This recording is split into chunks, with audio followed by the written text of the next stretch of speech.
This year we will have as well 2 weeks. Every week we will have morning lectures and the first week tutorials in the afternoon. And the students will have to work on projects that will be presented at the end of the second week.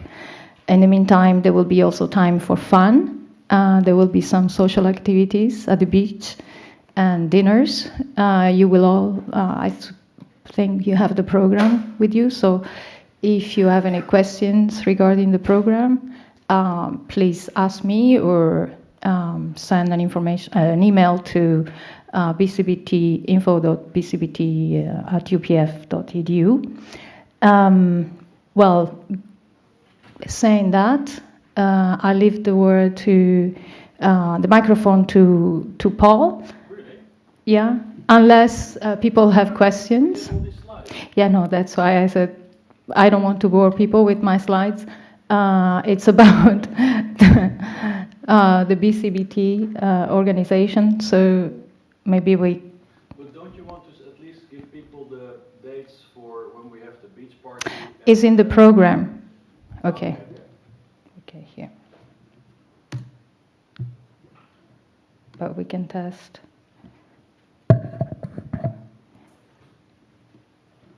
And then there's the apero tomorrow, right? Yeah, okay. Let's be more formal. I wanted to be informal. No, look, I forget these things. I know. So if you don't tell me, I don't know where to go. Okay. Exactly. Well, what's important is for the students to know that by tomorrow there will be the projects will be posted in the web, so we will have to organize which students are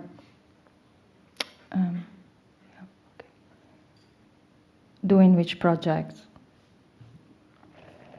Okay, so the tutorials week 1 in the afternoons, the projects week 1 and week 2, and the social events on the 3rd. We will have an apéro, so tomorrow, all together, and then a barbecue at the beach on the 7th, and a farewell dinner on the 13th. And of course, people are free to organize things on their own, things between students or professors, and so on. I would like to remind that the lectures from previous BCBT schools can be seen at the webpage of the Convergent Science Network. You find the information in the webpage of BCBT.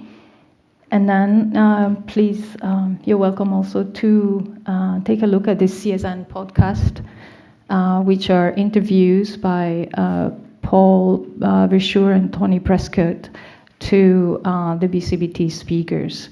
And also this year, the BCBT speakers are invited to be interviewed, or obliged maybe, by Paul and Tony. Yeah. No one can escape.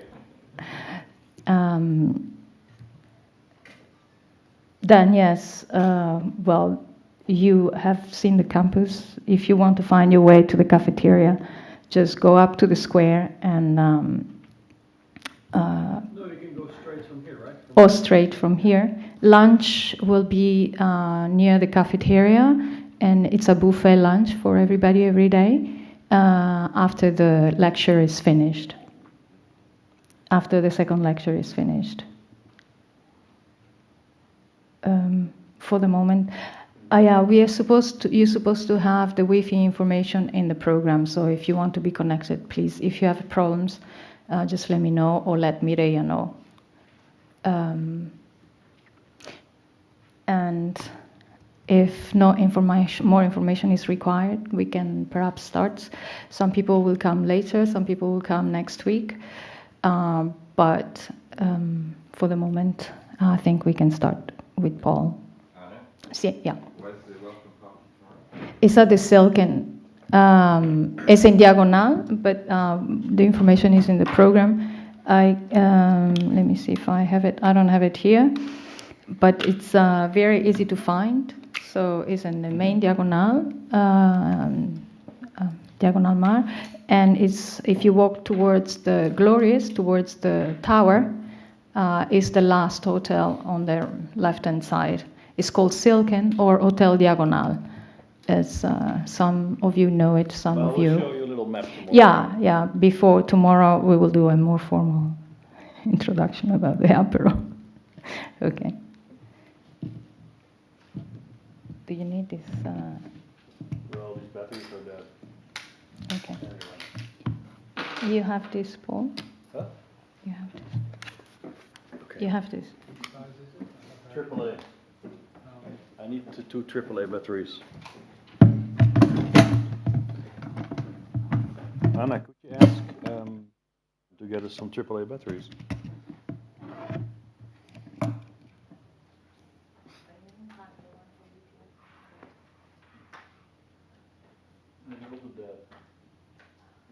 Oh, Jose, do you have some AAA batteries? These are dead. All right, so okay, another summer school, and so let's see what we're going to do. So Anna already gave you a bit the overview. So then co-chaired with Anna, Tony, who is sort of in self-mutilation right now, so you have to be very gentle with him. We don't want to push him over the brink. And then also Giovanni Pizzullo will join us for the Goal Leader project. So a bit of an introduction, and so what I want to sketch a little bit for you is why we're actually doing this. What's the objective of this whole event? What's the kind of discussions we want to see? What are the problems we're trying to solve? Right. Well, so this is a picture from the last BCBT, where well, that's not true. It's a lie. But so this is a famous picture. Taken at these conferences that were held for the cyberneticians. Sorry? Incredible picture. Yeah, in the 50s.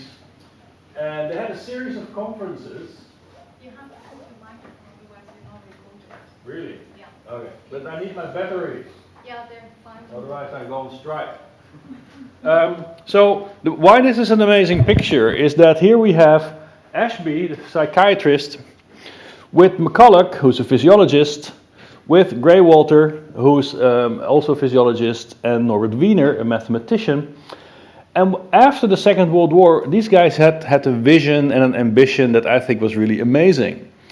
And they really wanted to create a new field that they called cybernetics. It focused more on control. But it had other aspects that I think are really very relevant for us. AAA, the small one. So they really felt that they could develop an integrated view and a science of living systems and of behavior. And for different reasons, so we also see that they also saw that that study was intrinsically multidisciplinary, as you can see in their own backgrounds, right? And unfortunately, this whole movement didn't really survive because they couldn't sort of compete with the onslaught of what became artificial intelligence, the so-called cognitive revolution, in which a number of other things happened. But in some sense, this is a very important source of inspiration, also expressed here in this picture of Warren McCulloch working on his one of his turtles. And actually, this is what these turtles do. This is a clip I recorded in the Natural History Museum. It's Toby's, mechanical tortoise with an electronic brain which functions like the human mind. So this was the 50s, right? Toby's head, or rather magic eye, is a photoelectric cell constantly revolving until it picks up the strongest source of light, to which it is then attracted. In this case, an ordinary electric torch guides the mechanical tortoise in any direction it intends to choose. It can also negotiate obstacles. When it hits an object, the pressure on the shell causes a short circuit of the photoelectric cell mechanism, and the tortoise moves at random until it is free of the obstacle. Let's do this. Great. Can we get audio? Yes. It's record. I have no idea. It's output or in? Yeah, that's out.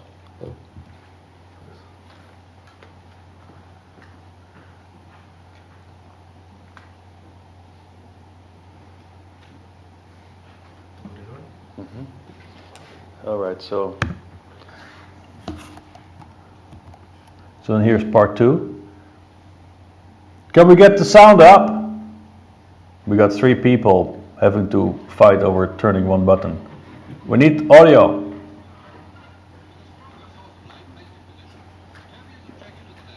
So anyway, this is the turtle doing its job. And in some sense, it's not so far removed from a lot of experiments we see nowadays, right? People trying to model behavior with what they call artificial brains and applying it to robots. There we go.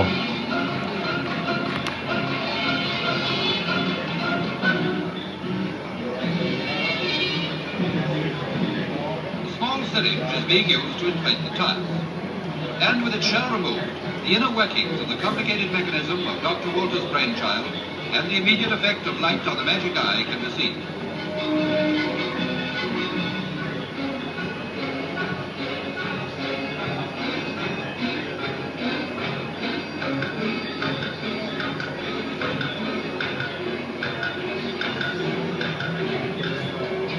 Toby is probably getting tired and hungry by now, for light to Toby is like food to any ordinary animal. And that light in his hutch never fails to bring him home, without a torch too.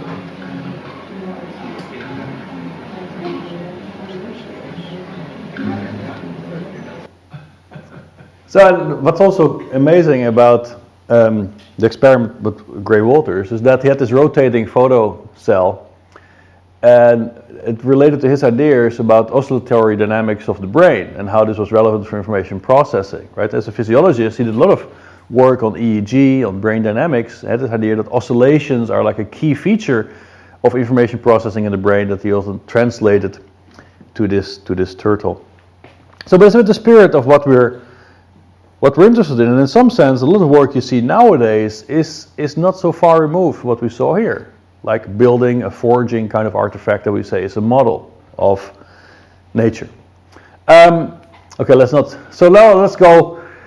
What happened in the meantime? So if you jump forward, look, we had the so-called cognitive revolution, which ground to a halt, decade back or something like this.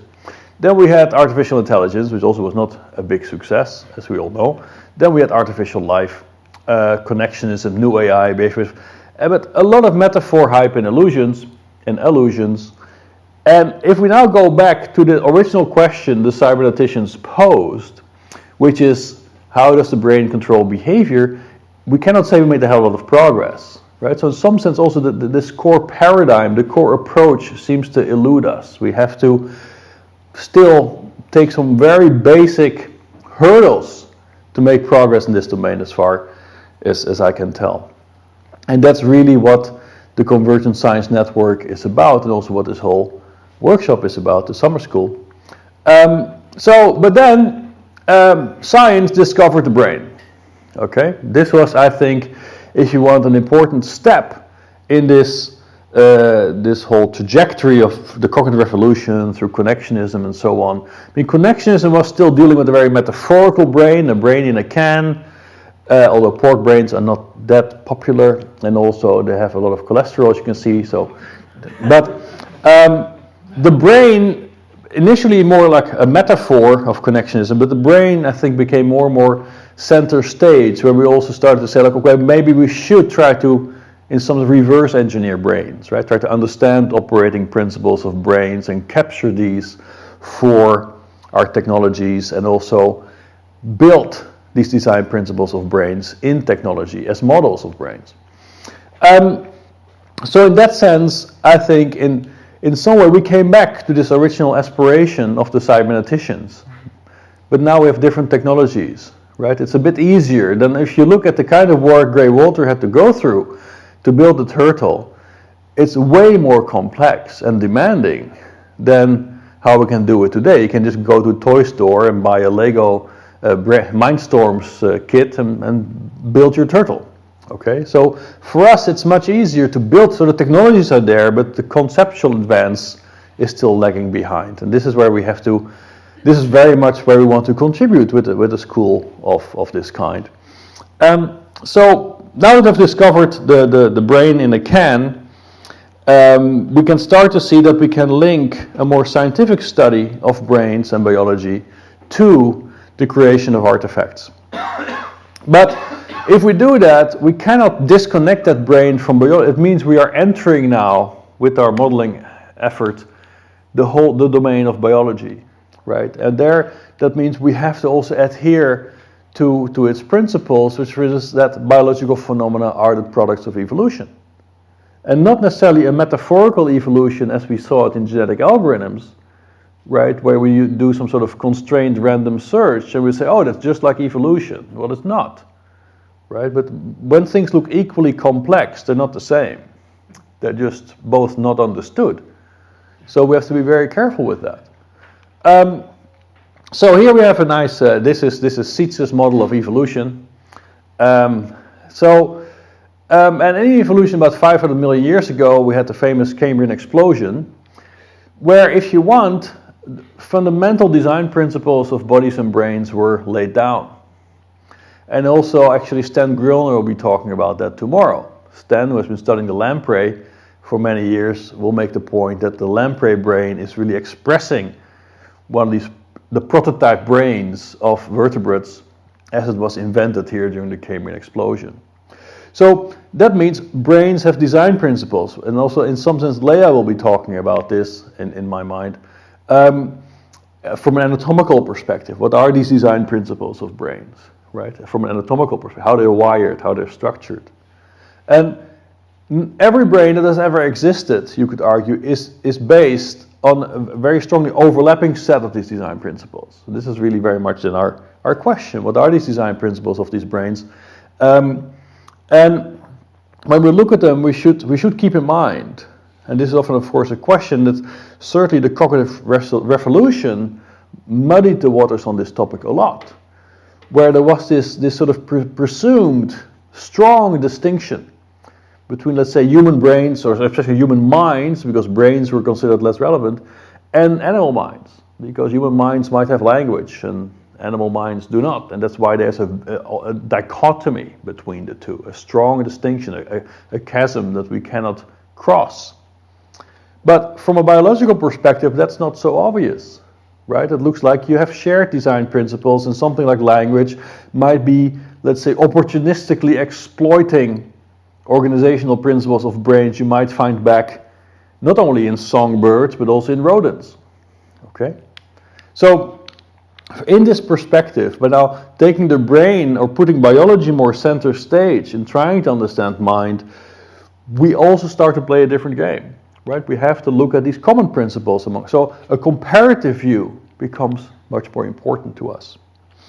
And that's also why this week, on purpose, we have people looking at different systems, okay? So we have also quite some emphasis on, for instance, olfaction.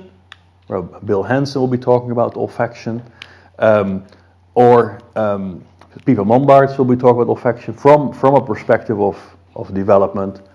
Heather will also be talking about olfaction, both for vertebrates and invertebrates, especially to challenge us on this whole idea of common design principles. Can we find common principles between vertebrates and invertebrates? I think we can. Why not? Okay. Again, keeping in mind that evolution conserves design principles of brains. So here we have different brains, and in some sense, an understanding of these common design principles of brains is still in its infancy. It's not that we already have a list well defined. Like, okay, these are the common design principles of these brains. It's actually still a very active field of research. And but I hope that also Björn, who will be talking about his theory about how brain organization, will give us also a hint of what these common design principles can be. All right? Because this is, in my mind, what we should be after. But then the next question becomes, okay, how do we study brains? So here we have just like a little teaser for you how Alberto studies his brain. Alberto's brain is a bunch of circles with lines, okay? But actually what this represents is what's also called the connectome. Right now, neuroscience has entered the era of big data, where we say, well, it's not so much necessary to do a very focused, pinpointed experiment with a very specific question. Let's just get all the data that we can collect with these amazing scanning devices we have, and then we will figure out what the organizing principles are. It follows a little bit the rules of the Inquisition, you might remember. They were conquering these cities and then they had to kill all the heathens, but how do you figure out who are the heathens and who were the believers? And then the decision was made to say, well, let's kill them all and God will sort it out. And this seems to follow a bit, the big data approach runs a bit a similar risk. It's like, let's collect it all, and then some machine learning algorithm will figure it out. I don't think it's going to happen like that, right? I do see big risks in this sort of big data approach, and we have to be much more specific in how we access this data.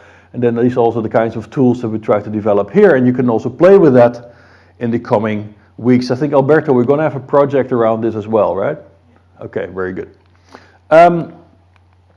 So this is now the challenge from the other side. Okay, so what I'm trying to sketch to you is a little bit how also in this whole domain that was called cognitive science, we have gone through a wormhole in some sense. We were back where cybernetics was 50 years ago.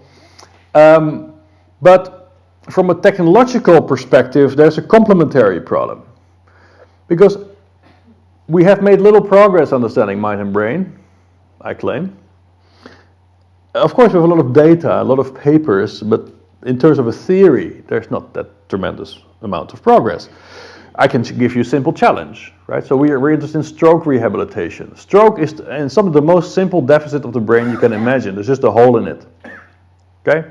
Not complicated. You know where the hole is. But if you then say, okay, how do we fix that? How do we fix those deficits? It's not that there's now a whole pre-cooked protocol grounded in basic neuroscience that tells you what to do. All right? So I think it's fair to say that despite all this data, despite all these papers, there's not that much progress in really understanding the system. Okay?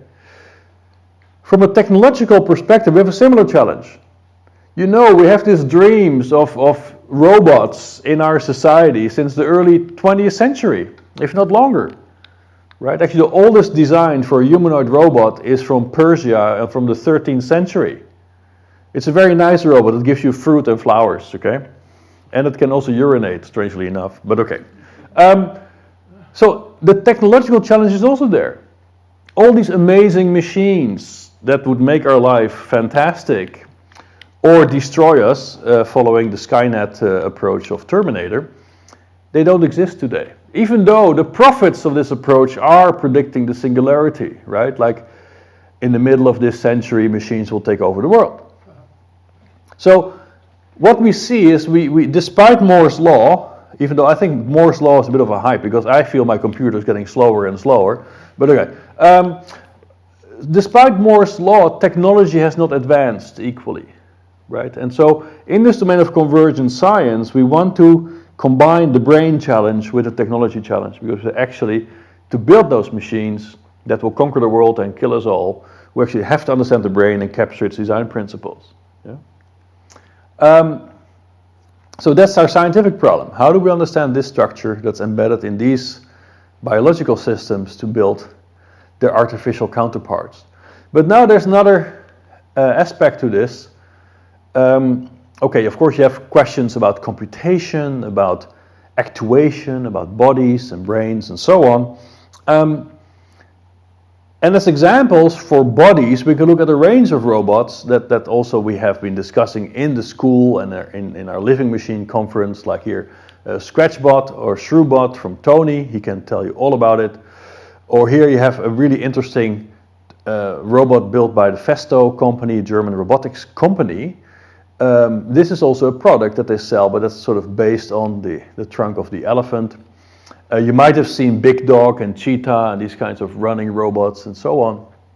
So there are a lot of examples, or here we have a Sticky Bot from Mark Kotsky at Stanford that sort of can climb up walls like the gecko can.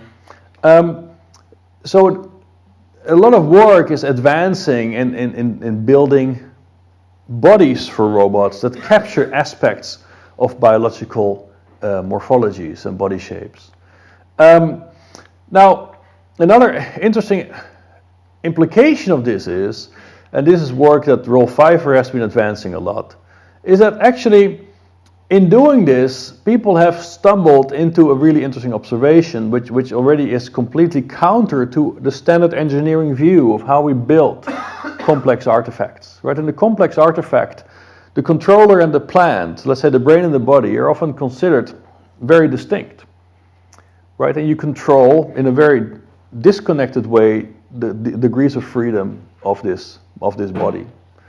But these are so-called passive walkers, and what people figured out is that actually if you take the mechanics into account, like in this case the mechanical structure is such that the swing phase of this leg just uses gravity. Okay, so you save a lot of energy in this way, but you also save control because you don't have to control this swing phase anymore explicitly with your controller. Your mechanics give you this for free. And now people like Rolf Pfeiffer have been also applying this to different kinds of robot systems and also to biomechanics. And indeed you see that if you see and look at how bodies control movement, it has much more to do with controlling stiffness of muscles than to control positions in space, and so the kinematics. And so by just applying these notions from biology also now to control and to robotics, already progress starts to be made, especially in an area that's called soft robotics. Neurotechnology is another area in which we see lots of progress and important work, and that's also why Eberhard is here to give us a glimpse of on that field from his perspective.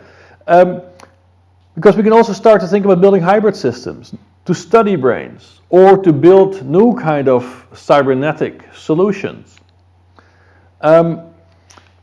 Important questions, of course, in domains like neurotechnology is how do you interface biological systems with artificial systems efficiently? How can you make them talk to each other? What are the codes that these neurons are using? Well, this is one example that we've been working on here. This is Ivan can tell you all about it, and we have a related project also in cerebellum, no, in the school. This is an analog, very large-scale integration device, a chip that is controlling a robot here. It's based on our understanding of the cerebellum. But now also we've been able to turn this into a neuroprosthetic system that can round-trip signals between the chip and the cerebellum of a rat, taking over the learning functions of an inactivated cerebellum. Okay, this is an example of neurotechnology. Okay, this is a view on how this can be really an implantable chronic system. So these are examples of the neuroprosthetics.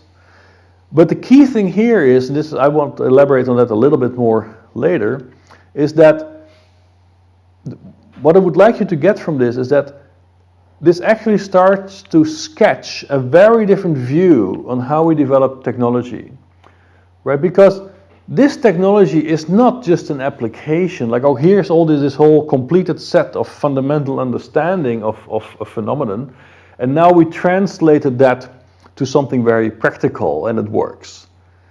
In some sense, what we see in neurotechnology, it's also a way to probe that biological system. It's a way to advance our understanding of the biological system. So we see a very tight coupling between the technology we develop and a continuous process of trying to understand how these biological systems operate. And actually, DARPA is running a rather big program where they try to exploit this, building a whole new set of robots. And actually, this work is advancing. We've seen impressive examples of this at the Living Machines conference in July in London, where Joe Ayers, for instance, showed an artificial bee that they're constructing as part of this program, and these things actually start to work, right? They fly, they have minimal control, and so on. I mean, there are really very interesting things happening there. In understanding biology following this biomimetic approach, although we can, of course, we have to carefully investigate these possible applications of these technologies. In the meantime, this is from a publication we put out last year. The first author was Nathan Lapora and also with Tony. And what this illustrates is that if you just look at the bibliometrics of the field, it's rapidly growing, it's exponentially growing, right? So the field is growing. So, however, if you now look at, okay, but how many opportunities are there for people to really, let's say, collaboratively advance this field, or for students to be trained in this field, that's actually very small. All right, so that's also actually the role of a school like this, to try to lay a foundation underneath this development and to make it more permanent, or give it, also boost it if you want. So how do we get there? Let me see. So this is the last part I would like to emphasize to you, and this is to make it a bit more explicit why this is, in my mind, a different approach to trying to understand mind and brain than what we have been seeing so far. And actually you could argue that also this whole big data movement is indicating to us that we have an explanatory crisis in our field, right? If we say, look, let's just gather all the data and God will sort it out, it also means we're really desperate because we have no clue what we're looking for, right? Yeah, and you see, Björn agrees with me, so this must be true. So, but this is really an issue. And I think that in our field, whether you want to call it psychology, cognitive science, or neuroscience, we haven't really thought about this. We're sort of on this treadmill of gathering data, and we feel like, we're gathering data, so we're doing great. But if we then say, but what did we learn? Can we really explain something? Can we fix a brain with a hole in it? We have to say, no, actually, we're standing still. We're making no progress. Okay, we see the treadmill is just fixed in space, even though we're moving. So, and I think this is something we have to pay more attention to.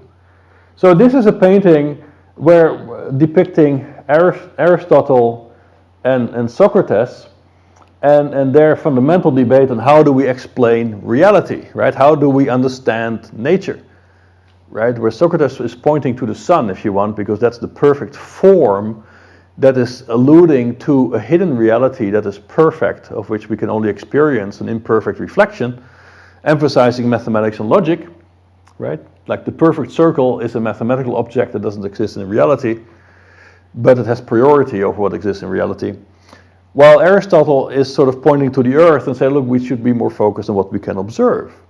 And these are also two different models of truth, right? Because in Socrates' case, you would think about absolute truth with a big T, that's universal, right? It's true everywhere. So, well, in the case of Aristotle, the truth you talk about is the truth of the small t. It's contingent upon our observations. And I feel often we are still wishing to find this absolute big T truth in nature, right? Using, let's say, models derived from physics, even though maybe the phenomena we're trying to study are more appropriately described in a contingent form based on our many observations and the principles we can derive from them. So, and I think this was our doom, really. This is where it all went wrong. The fountains of Versailles. And why did everything went wrong here is because Descartes saw them. And Descartes knew about, Kepler, and he knew about this whole idea about the mechanics of the universe. And he said, this is the way to explain nature, right? And that brought us into this reductionist model of science that might be very effective to build fountains or explain planetary motion. But it is still an open question whether this really works when we go to living systems.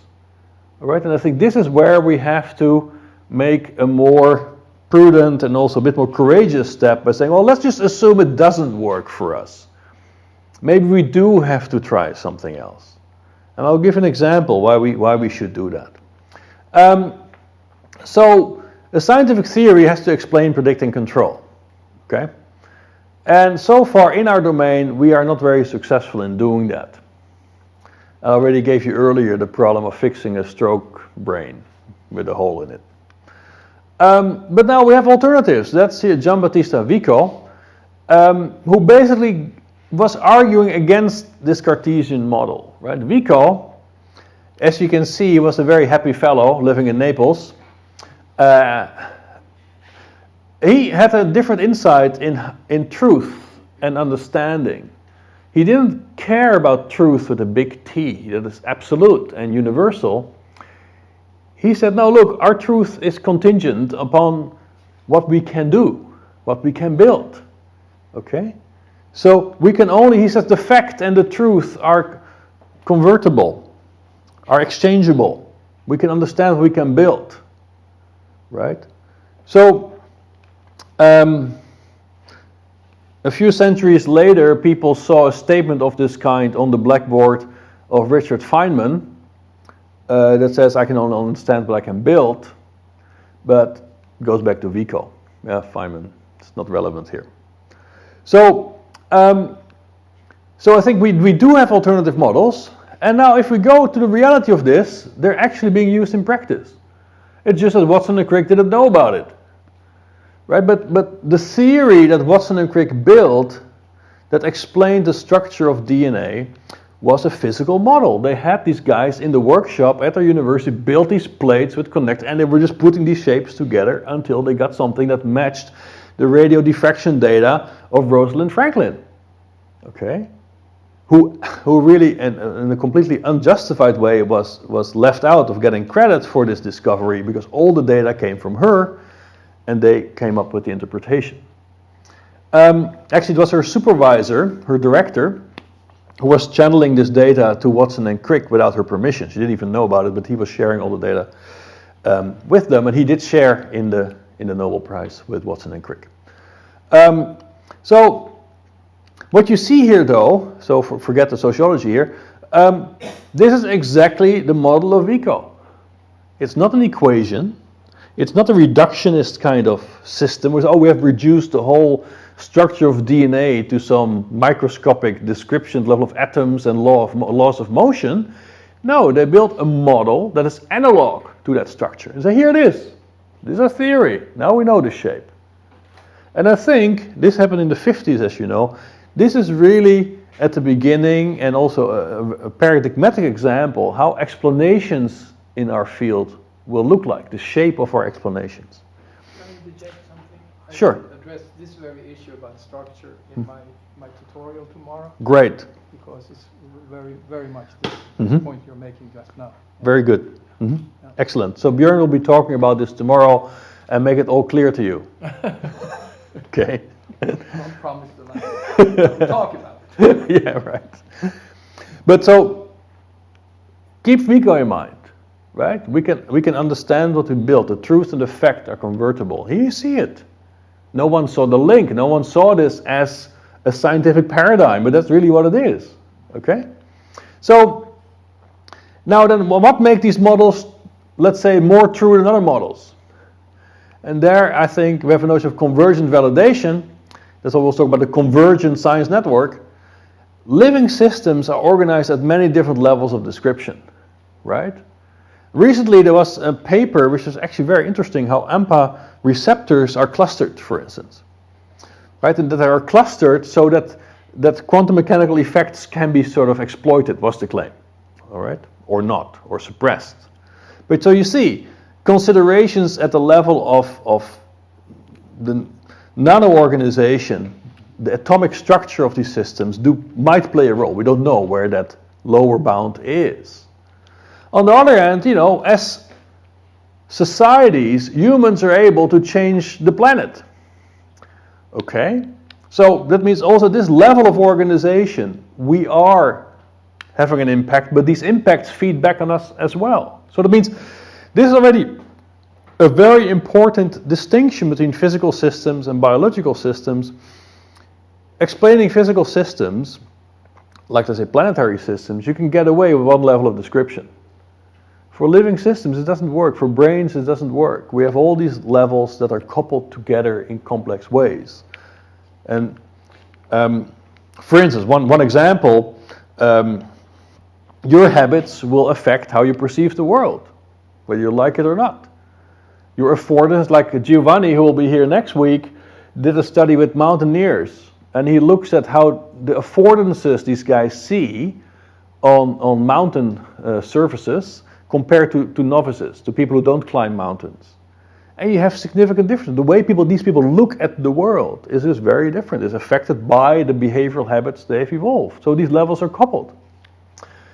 So how I see this, like Watson and Crick, we build our models. Our models are our theories, but a model that can capture more levels of description, anatomy, physiology, behavior, and so on, will be a more valid model and will have a higher probability to be able to explain, predict, and control in a valid fashion, compared to models that capture a single level of description. That's a convergent validation. And that then would basically mean that we have to do some lists, study brains, build brains, but also test these theories in the clinic. That's another opportunity that we have. And that then raises this very fundamental question, like, okay, but what is then exactly the role of these artifacts we build, right? The artifact is our model.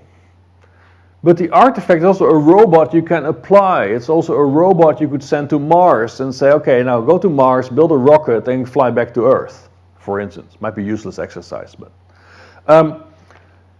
so that brings us then to a last consideration. This is a view proposed by Stokes in 1997. It's very influential about how science, technology, and application interrelate, or actually do not interrelate. Because what he's proposing in Pasteur's quadrant is that we can categorize research in 4 different domains. Most is probably here, but we don't classify it like that.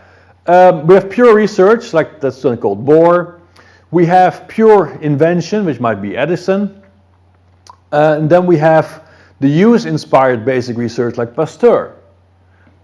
And these all sort of coexist independently from each other. And then what we should be aiming for, actually the European Commission also adheres to that, is this use-inspired basic research to improve the world. I think this model is wrong. So basically, what we are changing here is more an interrelationship between these domains, right? Because if through our basic research we say our model is actually a machine, our machine is the theory, this machine in itself is an invention that can be applied and solve problems. And now we have a loop, and I call that Vico's loop, between basic research, the inventions that are our models, that artifacts that express them, together with their application. An example of that is a stroke rehabilitation system we built here, and Armin might be talking about that later, that is translating principles from our theory about how we believe brains operate, how I believe my brain operates, to a stroke rehabilitation system that is actually very competitive. That works very well compared to standard treatment you get in the hospital. But in applying that now in the hospital, we gain new insights into the brains we try to fix, so we close this loop. So I believe the strong distinction between basic science and application that we have maintained for so long is fictitious and incorrect. Also, those elements are much more coupled in this notion of a convergent science. So that means we can attack problems at the system level. We can bring together multiple levels of description. We also don't have to be afraid anymore of teleology, of goal-directed systems, where the cyberneticians also talked about, right? Wiener wanted to explain goal-directed behavior. Teleology, right? One form of causation that Aristotle talked about was the goal-directedness of systems. But then the physicists came in and said, no, wait, this is a dead universe. There are no goals. And that then became the big struggle of the psychologists. How can we explain behavior, but we cannot use the word goals? Which is, of course, raising all sorts of important problems, because you're not sitting here as a bunch of billiard balls stuck in gravity, right? So, then I want to tell you about the functions of the brain, but I'm not sure if we... Anna, how are we doing time-wise? We have a few more minutes. Really? Oh, I don't have enough time to talk about how the brain works. Exactly. No, my theory of the brain is very simple. So brains evolved to generate action. There are some people who make a career of pretending they invented this, but sometimes things are so old they're new, right? And dependent on the collective memory of a field, things are old, so they can be rediscovered. It goes back at least to Pavlov. who saw organisms as maintaining this, or brains maintaining equilibrium between, so it's a very sort of dynamical concept, between organisms and their environment, and that interface is action. Okay? But of course, if you want to deal with that action issue at the level of the brain, we immediately talk about architecture. That's what I mean. Don't be afraid of systems. We don't have to now cut up this brain and say, oh wait, what are the discrete stages in which this thing operates to generate action? Right? So let's just worry about the vision module or the decision-making module. Right? Maybe this is an unreasonable approach. Action is ingrained at many different levels of that system's organization. And I believe that the way we can capture this by building the robot models we're going to study also in the school. Well, so this is one way to look at that theory, but the key thing is basically to say, look, brains are layered. We will talk about this on different stages in the school. They go from their body to simple reflexes to state space acquisition, labeling the world, labeling your own actions, and putting these together in a contextual memory system to make plans for action. And across these, we have columns for the world. This is all world related. This is one column of organization of the nervous system. The other column is self, and the last column is all the interaction between the two in action. And actually it's very compatible with Björn's theory as well. But I haven't convinced Björn of this yet, so you got to help me with that. No, look, it fits perfectly with your model, right? Yeah. So now this is this kind of creature we try to build. But that's just another distinction that has sort of creeped into our explanations, is to say, well, we have the body, the brain, and the world. But already this example I gave you earlier about what's called morphological computation showed this very tight coupling between bodies and brains. Brains operate the way they do because bodies operate the way they do. You cannot say like, wait, stop. There's this body and then there's a big keyboard like a piano and you just push these keys and this thing moves like a marionette and the brain is sort of like this piano player. These systems seem much more tightly coupled, right? So this is why I propose it might be more profitable to talk about the nexus, right, of body, mind, brain, and environment. It's all converging together in one point. We don't have to separate them so neurotically. To say, okay, I have my 4 boxes and all these things that we put in the 4 boxes. It's more a nexus. So, let me see. That's how the brain works. And then in some of the tutorials, we will be looking at a bit more detail. Was there a question? Oh, okay. So, some general messages now. So now I told you how the brain works. Okay? So this was a student we had last year after 2 weeks of the school, which was, as you see, a great success. Tony is sort of in the background here, banging his head against another door. I don't know which one that was. But let's arrive on time. 10 o'clock now, no? Anna? 9:30. Oh, okay. Thank you, Leah. All show up at 9:30 for Leah's talk and pose bad questions because she's challenging me the whole day already. And actually it was me on this picture. Okay, so then the other thing is, you see, this is what happens to you when you don't turn off your phone. All right. Was one of the students that last year was from Germany, no? Am I wrong? One of our German students. Bayern Munich fan, as you can see. Anyway, but he came back this year. So then the other thing, here we have Tony at home. And so this was a poster for a Living Machine conference that was very successful. We held it in London, July, August, as you can see here. But this is an annual conference, okay? And we really encourage you to look at the project we're going to do here and the project you do at home once you go back home. Consider submitting it to Living Machines. We run it again next year. We're making up our minds now on location, but it will be a nice place for sure. But Living Machines, we are really advancing as a conference that tries to bring together these different disciplines to lead to, let's say, a renaissance of cybernetics. Thank you.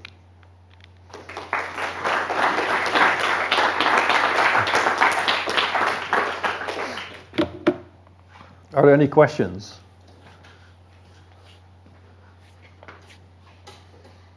All right, all clear then. So we have a short coffee break, and then we reconvene at, Anna? Okay, 11:30. We're back here for the next talk by Richard. Yeah. All right. See you later.